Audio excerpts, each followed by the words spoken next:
I was 26 when I learned that my face was worth $2 million and that my sister had been stealing it for 8 years. My name is Violet Chen. I have a face that is identical to my twin sister Iris, same dark eyes, same widow's peak, same asymmetry in our left canine that our mother called our signature. But I am not Iris. I never was. And for most of my life, I thought that was a good thing. We grew up in Pasadena, daughters of a software engineer and a piano teacher who believed in differentiation the way other parents believe in vitamins. Iris was the outgoing one, the performer, the child who demanded attention from her first breath and never stopped demanding it. I was the quiet one, the reader, the child who could spend hours in a corner with a book and emerge only when called for dinner. Our parents, wisely or unwisely, leaned into these differences. Iris got dance classes, acting workshops, pageant coaching.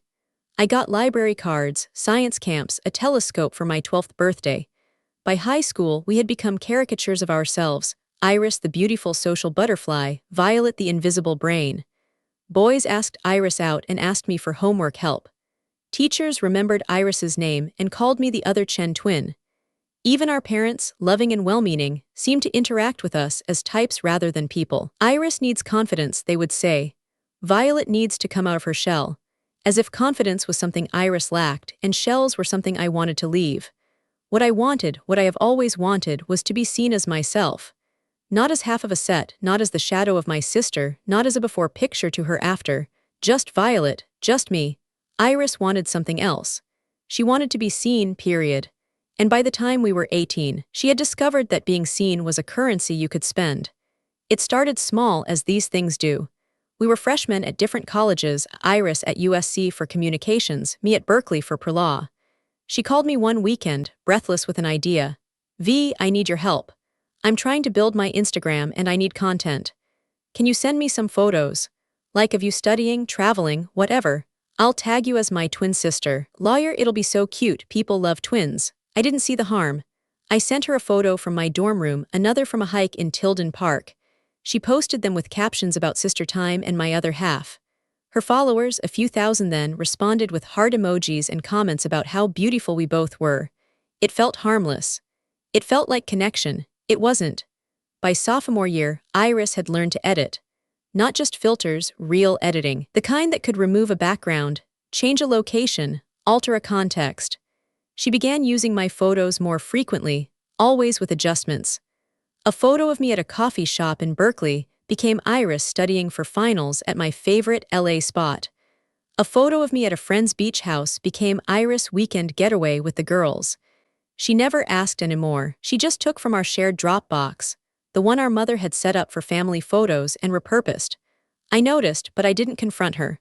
Confrontation was Iris's territory, not mine. She would cry or rage or twist the conversation until I was apologizing for being controlling or jealous. It was easier to let it go. Easier to be the good twin, the accommodating twin, the twin who didn't make waves. I was very good at not making waves. It was my primary skill, honed through years of being the less demanding child, the less visible child, the child who learned that peace was purchased through silence. By senior year, Iris had 50,000 followers. She had dropped out of USC to pursue influencing full-time, a decision our parents supported with a mixture of pride and anxiety, funded by our father's savings. She had brand deals, a manager, a content calendar that scheduled her life in 15-minute increments. And she had a secret that I would not discover for years. My face, my body, my experiences had become the foundation of a significant portion of her content. The Paris photo was the first clue I couldn't ignore. Welcome to Little Bunny Stories. If you're new here, my name is Violet, and this is the story of how I learned that my sister had built a career on my stolen reflection, and how I took it back piece by legal piece. If you've ever had someone use your face to tell a story that wasn't yours, if you've ever been made invisible by the person who looked exactly like you, subscribe. This one's for you. Here's my story. It was a Tuesday in March 2024. I was working as a paralegal at a tech law firm in San Francisco, living in a studio apartment with a cat named Habermas and a view of a parking garage. My life was small, deliberate, intentionally unremarkable. I had chosen smallness after years of being compared to Iris, of being found wanting in the metrics of visibility. I was not famous. I was not followed. I was not seen. and I had convinced myself that this was freedom. Then James sent me the reel. James was a law school classmate, now working in intellectual property in New York. We kept in touch sporadically, holiday cards, occasional LinkedIn likes. He sent me a DM with a link and a message. "Violet, is this you? Because it's tagged as your sister and the Eiffel Tower looks off." I clicked. It was Iris, or appeared to be, a woman with my face, wearing a dress I didn't recognize, standing in front of the Eiffel Tower at sunset. The caption read, "Paris always heals my soul. Sometimes you need to run away to find yourself. #healing journey #Paris vibes #self-love." But it wasn't Paris. I knew it wasn't Paris because I recognized the cobblestones. I recognized the building behind the Edited Tower. I recognized the scarf, my scarf, bought in Prague during a semester abroad that Iris had never taken. It was a photo of me, from 2019, edited beyond recognition, except to the person who had lived it. I stared at the screen for 10 minutes. Then I did something I had never done before. I searched Iris's content systematically, methodically, the way I would research a legal case. I scrolled through years of posts, saved images, compared them to my own archives, and I found a pattern that made me physically ill. Hundreds of photos. My body in a bikini on a beach in Thailand, edited to remove a distinctive birthmark on my shoulder, the Eiffel Tower crudely superimposed on a Prague skyline. My voice cloned by AI to narrate a day in my life video, where Iris described a morning routine that was actually mine. My hands holding a coffee cup in a photo used to promote a skincare brand. My back, my legs, my sleep-disheveled hair in a woke up like this post that had earned Iris a sponsorship deal. She had cataloged me. She had harvested me. She had built a life of luxury and attention on a foundation of my stolen moments, my private experiences, my face. And then I found the documentary. It was titled Both Sides, A Twin's Journey Through Darkness. Released in 2023 on a major streaming platform, it had won an award at Sundance, been featured in Variety, earned Iris a profile in the New York Times. I had known about it, of course. Iris had mentioned it in family texts. Our parents had watched it with pride. I had ignored it because ignoring Iris's achievements was my default coping mechanism. I watched it that night, all 94 minutes. The documentary presented Iris as a survivor of depression, of anxiety, of a toxic family environment that had favored her twin and left her suicidal. It featured grainy home videos, tearful interviews, and audio recordings of phone calls where a voice identical to Iris's sobbed about wanting to die, about feeling invisible, about being the other twin in a world that only had room for one.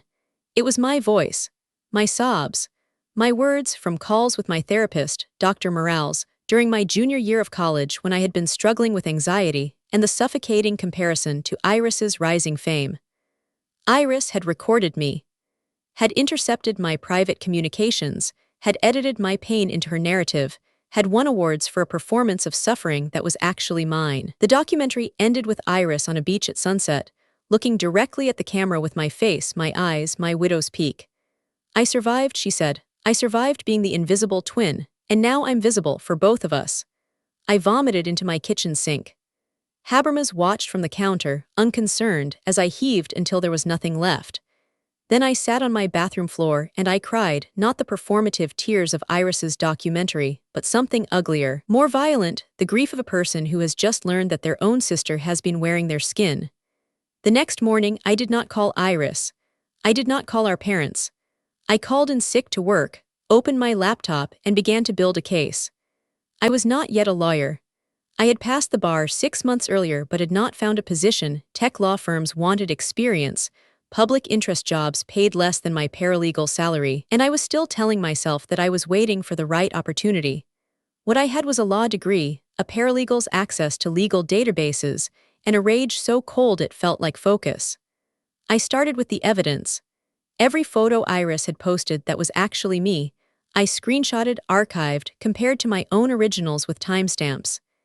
Every video with my cloned voice, I downloaded, ran through voice analysis software, documented the discrepancies. Every brand deal that used my image without consent, I found the contracts where they existed and noted the absence of my signature. I found the smoking gun in our shared Dropbox, a folder Iris had forgotten to hide, titled V Assets. Inside, thousands of photos of me, organized by category: beach, casual, professional, emotional. The last folder contained recordings, phone calls, therapy sessions, conversations with our mother where I had complained about Iris, where I had cried about feeling inadequate, where I had expressed the kind of vulnerability that Iris had weaponized in her documentary. There was also a contract, dated 2022, between Iris Chen and a company called Deep Voice Solutions. The terms: Iris authorized the use of my voice and the voice of my identical twin sister for entertainment and content creation purposes. She had signed for both of us. She had checked a box attesting that she had full legal authority to represent my sister in this agreement. She did not, she never had, and now I had proof of fraud.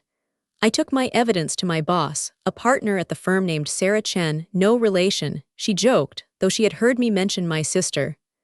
Sarah was a privacy law specialist, sharp and uncompromising, the kind of lawyer who took cases because they were right, not because they were profitable. "You want to sue your sister," she said, not a question. "I want to sue the person who stole my face, my voice, and my trauma for profit," I corrected. "The fact that she's my sister is incidental." "It's not incidental," Sarah said. "It's what makes this a story. What makes it dangerous. You understand that if we file, this becomes public. Your face, which you've spent your life hiding, will be everywhere. The press will compare you to Iris. They'll pick sides, they'll tear you apart. I've been invisible my whole life," I said. "I'm ready to be seen, on my terms." Sarah smiled, small, fierce, the smile of a woman who recognized something in me that I was only beginning to recognize in myself. "Then let's build a case." We filed in July 2024. The complaint was comprehensive: appropriation of likeness, unauthorized use of image, violation of California's privacy laws, fraud, intentional infliction of emotional distress. We asked for $5 million in damages, injunctive relief to remove all content using my image or voice, and a public admission of fraud. Iris responded the way I expected, with performance. She posted a video to her channel, tearful and beautifully lit, titled "My Sister is Suing Me, The Truth." In it, she described me as struggling with mental health issues, delusional about our shared childhood, unable to accept my success. She implied that I had consented to everything, that we had been collaborators, that my lawsuit was a cry for attention from someone who never learned to be seen. The comments were immediate and vicious. "Violet seems toxic AF. Iris escaped a narcissist, good for her. Some twins can't handle when the other shines." I received DMs from strangers telling me to kill myself, to drop the lawsuit, to stop being jealous of your successful sister. Our parents called. Our mother cried, "How could you do this to Iris? She's built a career, a life, you're going to destroy her." Our father was quieter, more measured. "Violet, are you sure this is what you want? The publicity, the family division, is money worth that?" "It's not about money," I said, for what felt like the 100th time. "It's about the fact that she stole my face and sold it. It's about the fact that she recorded my therapy sessions and won awards for them. It's about the fact that neither of you seems to care that your daughter has been wearing my skin for 8 years. You're exaggerating," my mother said. "Iris loves you. She talks about you all the time. She was always the one who included you, who made sure you weren't left out. She included me," I repeated, and the word tasted like ash. "She made sure I was seen. As her. As a prop in her story." "That's not love, Mom. That's consumption," I hung up. I did not speak to my parents again until after the trial. The trial began in January 2025. 8 months of preparation, of depositions, of Iris's lawyers trying to paint me as unstable, jealous, vindictive. They subpoenaed my therapy records, which the judge quashed. They found ex-boyfriends who would testify that I was difficult, distant, obsessed with my sister, which Sarah tore apart on cross-examination. They hired a PR firm that planted stories in tabloids. Violet Chen, the bitter twin behind the lawsuit. Is Iris Chen's sister a danger to her? Iris's fans camped outside the courthouse. They wore t-shirts with her face. They chanted her name when she arrived and booed when I walked through the metal detectors. I wore the same gray suit every day, Sarah's advice. "Don't give them a show," and kept my expression neutral, my pace steady, my eyes forward. Inside the courtroom, the evidence spoke. Sarah presented the Dropbox folder, the deep voice contract, the side-by-side comparisons of photos and their edited versions. She played the therapy recordings, my voice, my pain, my private breakdown, and then showed the documentary clips where Iris presented them as her own. She called Dr. Morales, my therapist, who testified that she had never authorized recordings and that the breach of confidentiality had caused me profound, ongoing trauma. Iris testified in her own defense. She was compelling, tearful, apologetic, insistently sympathetic. She described our childhood as competitive, said she had always admired me, claimed that our collaboration had been mutually beneficial. Violet wanted to be part of my world, she said. She just didn't know how to ask. So I included her the only way I knew how, by using her face without permission. Sarah asked on cross. By giving her a platform she would never have built herself, Iris replied, and there it was, the truth beneath the performance, the belief that had always driven her. That she was the visible one, the worthy one, the twin who mattered, and that I should be grateful for any reflection of her light. The jury deliberated for 4 days. On the 5th, they returned a verdict in my favor. $4.2 million in damages. Full injunctive relief, all content using my image or voice to be removed within 30 days. And the clause I had insisted upon, Iris would record a video for her YouTube channel, minimum 15 minutes, unscripted and unedited, admitting the fraud and apologizing to me. Iris wept when the verdict was read. Not beautifully, ugly, gasping, the tears of a person whose performance had finally failed. Her fans, who had packed the gallery, sat in stunned silence, and I felt nothing. Not victory, not satisfaction, just the hollow space where my rage had lived, now emptied and waiting to be filled with something else. Iris posted the video 3 weeks later. She had fought the timing, the format, the unscripted requirement, her lawyers arguing that it would cause irreparable harm to her brand. The judge was unmoved. Miss Chen built her brand on harm to her sister, he noted. She can dismantle it the same way. I watched it alone in my apartment, Habermas curled on my lap. It was painful to see, not because Iris was suffering, but because she was finally real. No filters, no editing, no careful lighting. Just a woman with my face, sitting in a plain room, speaking to a camera without a script. I lied, she said, and her voice cracked. I stole Violet's photos and pretended they were mine. I used her voice, her words, her pain, and I called it my own. I won awards for suffering that wasn't mine. I built a career on a reflection that I didn't earn. She paused, looked away from the camera, looked back. I told myself it was okay because she didn't want to be seen. Because she was the quiet one, the invisible one, the twin who didn't matter as much. I told myself I was doing her a favor, giving her a life she would never have chosen. But that wasn't my choice to make. Her face is hers, her voice is hers, her story is hers. And I took them because I was afraid that without them there would be nothing left of me. She cried then, not performatively, not for effect, but with the helplessness of someone finally confronting a truth she had buried beneath years of narrative. I'm sorry, Violet. I'm sorry for stealing you. I'm sorry for making you a ghost in your own life. I'm sorry for being the sister who needed you to be invisible so I could shine. The video ended abruptly, as if she had run out of words or courage or both. The comments were not what I expected. No defense, no attack, just confusion and something like recognition. I wanted to hate her, but I just feel sad. This is the first real thing she's ever posted. Violet deserved better than being a prop. I did not respond. I did not post my own video, my own explanation, my own victory lap. I had spent my life being compared to Iris, and I would not spend my victory being compared to her again. But the world, it turned out, had other plans. The offers came gradually, then all at once. Brands that had dropped Iris wanted to work with the real twin. A publisher offered me a book deal, The Invisible Twin, a memoir of stolen identity. A production company wanted to option my story for a documentary. But this time, they assured me, you control the narrative. I said no to most of it. The book deal felt like performing my trauma for profit. The documentary felt like becoming what I had fought against. But I said yes to some things: a podcast about digital privacy and identity law, a TED talk about the commodification of faces in the age of AI twins, a consulting position with a nonprofit that helped victims of image-based abuse. I discovered slowly that I liked being seen, not as Iris's shadow, not as the other twin, but as Violet. As someone who had spent years studying law and privacy and the architecture of digital identity. As someone who had something to say that was not about my sister, not about our face, not about the theft that had defined my 20s. I moved to a new apartment, not the studio with the parking garage view, but a one-bedroom with windows and plants, and furniture I chose myself. I painted one wall teal, Because I had always wanted a teal wall and had never allowed myself the specificity of preference.